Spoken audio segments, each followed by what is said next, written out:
Media Italia, Sportellate, menyoroti kiprah gemilang timnas Indonesia di kualifikasi Piala Dunia 2026 serta tradisi unik yang dilakukan skuad Garuda di setiap pertandingan. Mereka juga mengangkat perhatian pada popularitas Marcelino Ferdinand, pemain muda berbakat Indonesia yang memiliki jumlah pengikut di Instagram melampaui beberapa bintang top Serie A.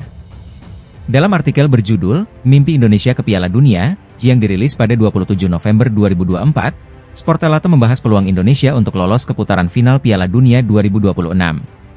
Tim asuhan Shin Tae-yong saat ini berada di posisi ketiga grup C pada putaran ketiga, hanya terpaut 1 poin dari Australia di posisi kedua. Jika mampu menembus 2 besar, Indonesia akan lolos langsung ke putaran final, menciptakan sejarah baru dalam sepak bola nasional. Nama Marcelino Ferdinand mendapat sorotan khusus. Pemain muda ini bukan hanya menjadi andalan timnas, tetapi juga idola baru masyarakat Indonesia.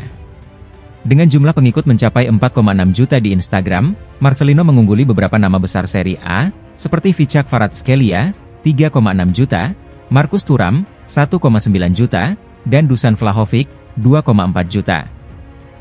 Sportellate menilai hal ini mencerminkan antusiasme besar para supporter Indonesia terhadap sepak bola. Para pemain tim nasional telah menjadi idola sejati, sebagai inkarnasi dari usia emas. Marcelino bahkan menjadi testimonial untuk Gucci, ditulis mereka. Selain itu, Jai Idzes, pemain naturalisasi Indonesia yang bermain untuk Venezia, juga memiliki pengikut hingga 2,7 juta, menunjukkan betapa besarnya dukungan publik terhadap skuad Garuda. Hal lain yang menarik perhatian adalah tradisi para pemain timnas Indonesia yang bernyanyi bersama supporter di setiap akhir pertandingan. Lagu Tanah Airku yang dinyanyikan menjadi simbol kecintaan para pemain dan masyarakat terhadap Indonesia. Namun, Sportellate sempat keliru menganggap lagu tersebut sebagai Indonesia Pusaka. Pada akhir setiap laga, para pemain menyanyikan lagu populer Tanah Airku dengan lirik, "Biarpun saya pergi jauh, tidak akan hilang dari kalbu," ditulis media tersebut. Mereka menilai tradisi ini sebagai wujud kekuatan solidaritas dan kebanggaan nasional yang luar biasa. Antusiasme besar terhadap timnas Indonesia, baik di dalam maupun luar negeri, mencerminkan perkembangan sepak bola tanah air yang semakin diperhitungkan di kancah internasional. Pasca kemenangan gemilang atas Arab Saudi dengan skor 2-0, timnas Indonesia kini berada di peringkat ketiga klasemen sementara grup C putaran ketiga kualifikasi Piala Dunia 2026 zona Asia. Dengan raihan 6 poin dari 2 pertandingan, Indonesia hanya tertinggal 1 poin dari Australia yang berada di posisi kedua. Perjalanan timnas Indonesia belum selesai, dengan 4 laga tersisa yang akan dimainkan pada Maret dan Juni 2025 mendatang. Pada Maret, Indonesia dijadwalkan bertandang ke Australia dan menjamu Bahrain di Stadion Utama Gelora Bung Karno, Jakarta. Sementara itu, di bulan Juni, skuad Garuda akan menghadapi Cina di kandang sendiri sebelum bertolak ke Jepang untuk laga terakhir grup. Pelatih timnas Indonesia, Shin Tae-yong, telah menetapkan target untuk meraih 7 poin dari 4 laga tersebut. Target ini, menurutnya, dapat dicapai melalui 2 kemenangan dan 1 hasil imbang. Pernyataan tersebut diungkapkan dalam sebuah wawancara santai saat makan malam bersama artis senior Korea Selatan, Lee Kyung-kyu, yang disiarkan di kanal YouTube milik artis tersebut. Paling tidak, kami harus memenangkan 2 pertandingan dan meraih 1 hasil imbang. Dengan itu, kami bisa finish di posisi ketiga atau keempat grup C, yang menurut saya adalah hasil realistis, ungkap Shin Tae-yong. Ketika ditanya mengenai peluang Indonesia untuk merebut posisi runner-up grup C, Shin Tae-yong mengakui bahwa hal tersebut sulit dicapai mengingat ketatnya persaingan. Grup C memang dianggap sebagai grup terberat di putaran ketiga, dengan kompetisi yang diperkirakan akan berlangsung hingga pertandingan terakhir. Meski demikian, harapan besar tetap ada bagi timnas Indonesia. Jika mampu mengamankan posisi 4 besar, peluang untuk melaju ke putaran keempat kualifikasi Piala Dunia 2026 zona Asia tetap terbuka. Namun, banyak pihak khawatir Indonesia akan menghadapi tantangan besar di putaran berikutnya, terutama mengingat adanya potensi keberpihakan AFC kepada negara-negara Timur Tengah. Kekhawatiran ini bukan tanpa alasan. Dalam laga melawan Bahrain pada 10 Oktober lalu, timnas Indonesia hampir meraih kemenangan. Namun, keputusan kontroversial wasit Ahmed Alkaf asal Oman membuat pertandingan berakhir imbang. Insiden tersebut menjadi pengingat bahwa tantangan bukan hanya datang dari lawan di lapangan, tetapi juga dari faktor eksternal. Kini, dengan 4 laga tersisa yang krusial, timnas Indonesia harus memaksimalkan peluang untuk mengamankan posisi terbaik di grup C. Dukungan penuh dari seluruh pendukung tanah air akan menjadi kunci dalam perjuangan ini. Timnas Indonesia terus berjuang dalam perjalanan panjang menuju Piala Dunia 2026. Berada di grup neraka bersama tim-tim kuat seperti Jepang, Arab Saudi, dan Australia, skuad Garuda mencoba membuktikan bahwa mereka bukan sekadar pelengkap. Tim asuhan Shin Tae-yong menghadapi tantangan berat di putaran ketiga kualifikasi Piala Dunia 2026 zona Asia. Grup C yang mereka huni dijuluki J Grup Neraka, dengan lawan-lawan yang memiliki pengalaman rutin tampil di pentas dunia. Namun, Indonesia telah memberikan kejutan lewat hasil positif di dua laga awal. Pada pertandingan pertama, Indonesia sukses menahan imbang Arab Saudi 1-1. Di laga kedua, skuad Garuda kembali tampil solid dengan hasil imbang 0-0 melawan Australia. Meskipun sempat menelan dua kekalahan beruntun dari Jepang dan Cina, timnas Indonesia bangkit secara dramatis. Kemenangan 2-0 atas Arab Saudi di Stadion Utama Gelora Bung Karno, Selasa, 19 November 2024, menjadi momen penting yang menghidupkan asa.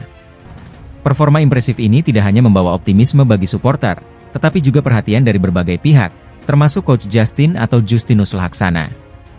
Menurut Coach Justin, peran Ketua Umum PSSI Erick Thohir sangat signifikan dalam membawa harapan baru bagi sepak bola Indonesia. Ia menyebut keputusan Erick untuk mendukung pemain diaspora dan mempercayakan Shin Tae-yong sebagai pelatih menjadi langkah besar dalam membangun fondasi timnas. Erick Thohir memberi kita harapan lewat pemain diaspora dan Shin Tae-yong.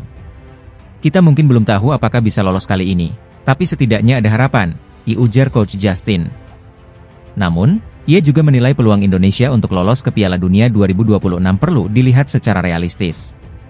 Menurutnya, target yang lebih masuk akal adalah bersaing di Piala Dunia 2030, ketika para pemain muda Indonesia saat ini telah matang secara pengalaman dan kolektivitas tim. Realistisnya, kita mungkin lebih siap di 2030.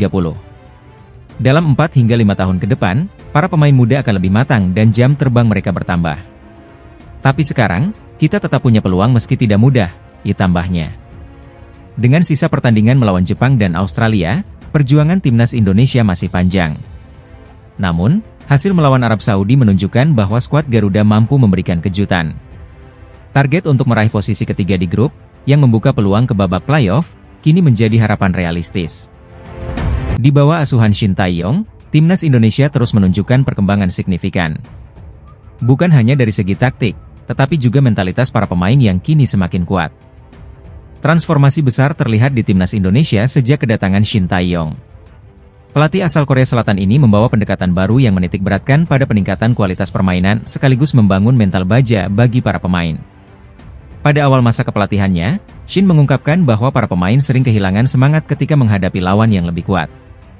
Arab Saudi, misalnya, adalah tim dengan level yang jauh di atas kami. Ketika melawan mereka, pemain sering merasa tertekan dan putus asa, ungkap Shin Tae-yong. Namun, Shin berhasil mengubah mentalitas tersebut. Melalui pengalaman melawan tim-tim kuat, seperti Arab Saudi, kepercayaan diri pemain meningkat pesat. Dalam pertemuan terakhir, skuad Garuda bahkan mampu mencetak 2 gol ke gawang tim berjuluk Elang Hijau. Hasil ini membuktikan bahwa kami mampu. Kepercayaan diri pemain menjadi modal penting untuk laga-laga selanjutnya, tambah Shin. Pendekatan Shin Tae-yong tidak hanya soal taktik, tetapi juga pola pikir. Ia mendorong pemain untuk belajar dari setiap kekalahan dan menjadikan pertandingan melawan lawan yang lebih kuat sebagai kesempatan berharga. Peningkatan ini terlihat dalam pemahaman strategi permainan yang semakin matang dan daya juang yang lebih besar di lapangan.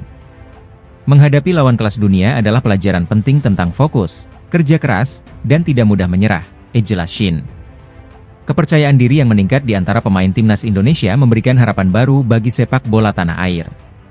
Dengan program latihan konsisten dan strategi terencana, Shin optimistis skuad Garuda mampu bersaing di level internasional. Kami terus berusaha membangun tim yang kompetitif dan tidak mudah menyerah. Ini bukan hanya untuk sekarang, tetapi juga untuk masa depan sepak bola Indonesia, pungkasnya. Transformasi mental dan teknis timnas Indonesia di bawah Shin Tae-yong memberikan harapan besar bagi masa depan sepak bola kita.